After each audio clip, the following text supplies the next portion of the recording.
अस्सलामुअलैकुम, मैं हूँ हुरैन फातिमा और आप देख रहे हैं हिमायती न्यूज HD चैनल। नजर डालते हैं आज की अहम खबरों पर। बैंस कॉलोनी में गैर कानूनी कब्जे पे इदारे खामोश, इरशाद मोची का खुला चैलेंज। हाकम अली दल की रिपोर्ट।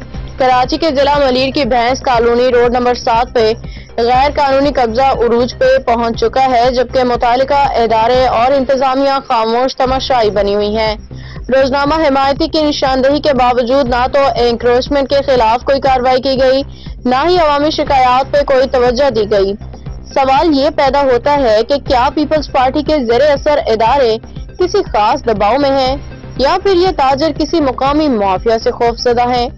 जावेद इकबाल काकू और पीपल्स पार्टी के नुमाइंदे शामिल। ज़राए के मुताबिक बैंस कॉलोनी में मारूफ शख्सियात इरशाद मोची और उसके बेटे अपने हामियों शब्बीर अहमद, नसीर अहमद, इमरान अली और मोहम्मद शकील के साथ मिलकर गैर कानूनी कब्जे में मुलविस हैं। हैरानकुन तौर पे उनकी कार्रवाइयों पे ना कोई रोक टोक है, ना ही कोई सरकारी इदारा उनके खिलाफ कदम उठाने को तैयार है। मजीद ये कि जावेद इकबाल काकू ने पीपल्स पार्टी के दीगर नुमाइंदों के साथ मिलकर हाजी महमूद गोट में अपनी एक नई कंपनी बनाई है, जिसके तहत ये अफराद इरशाद मोची और इसके बेटों से बराह रास्त फायदा हासिल कर रहे हैं। नाला बंद, आवाम अजियत में, इदारे खामोश। ये इंकशाफ भी सामने आया है कि इन अफराद ने इलाके के नाले को बंद कर दिया, जिसकी वजह से पूरे बैंस कॉलोनी के मकीनों को शदीद अजियत का सामना है।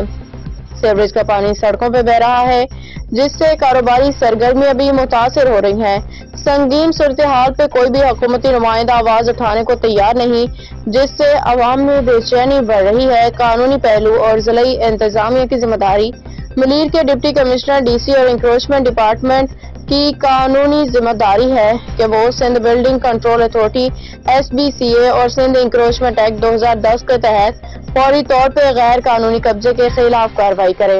इसके अलावा सिंध लोकल गवर्नमेंट एक्ट 2013 के मुताबिक किसी भी अवामी जगह पे कब्जा करना जुर्म है और इसके मर्तकब अफराद के खिलाफ कानूनी कार्रवाई अमल में लाई जा सकती है। अवामी रद्द-ए-अमल नागुज़ीर। बैंस कॉलोनी के मुतासरा अफराद को चाहिए कि वो इस जुल्म के खिलाफ मुत्तहिद हों और या तो खुद एंक्रोचमेंट के खिलाफ इक़दाम करें या मुतल्लिका इदारों को मुतहर्रिक करें। अगर इस मसले पर फौरी कार्रवाई ना की गई तो अवामी रद्द-ए-अमल किसी बड़े एहतजाज की सूरत में सामने आ सकता है।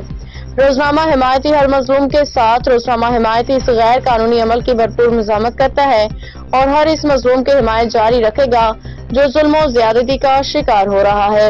इंतजामिया को चाहिए कि वो फौरी कार्रवाई करते हुए इन अनासर के खिलाफ कानूनी कार्रवाई करे, ताकि इलाके के मकीन सुख का सांस ले सके। क्या इरशाद मोची और इसके साथी वाकई पूरे बैंस कॉलोनी से ज्यादा ताकतवर हैं? ये सवाल इंतजामिया के लिए लम्हा फिक्रिया है। मज़ीद अपडेट्स के लिए देखते रहें हिमायती न्यूज HD चैनल।